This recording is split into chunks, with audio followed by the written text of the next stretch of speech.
UPI ஃப்ரீயா இருக்கு. ஆனா யார் இதுல காசு சம்பாதிக்கிறாங்க? இந்தியன்ஸ்க்கு ஒரு சூப்பர் பவர் இருக்கு. 2 ரூபாய்க்காக 10 நிமிஷம் பார்கெயின் பண்ணுவோம்.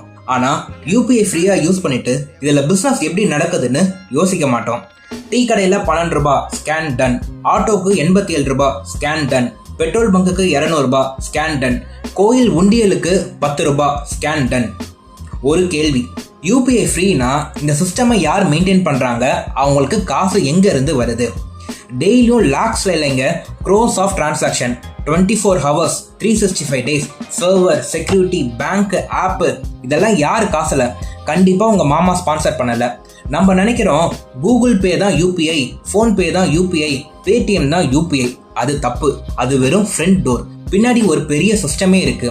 NPCI, bank, payment network, digital highway அப்படின்னு லிஸ்ட் பெருசா போகும். ரோட்ல ஃப்ரீயா நடக்கலாம், ஆனா ரோடு பில்ட் பண்ண ஃப்ரீ இல்லை. பிரிட்ஜை யூஸ் பண்ணலாம், ஆனால் பிரிட்ஜை மெயின்டைன் பண்ண ஃப்ரீ இல்லை. அதே மாதிரி தான் யூபிஐ, நீங்கள் ஃப்ரீயாக யூஸ் பண்ணுறீங்க, ஆனால் சிஸ்டம் ஃப்ரீ இல்லை.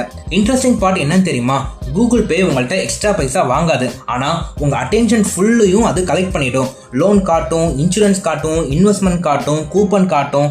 அங்கே தான் ரியல் பிஸ்னஸே ஸ்டார்ட் ஆகுது.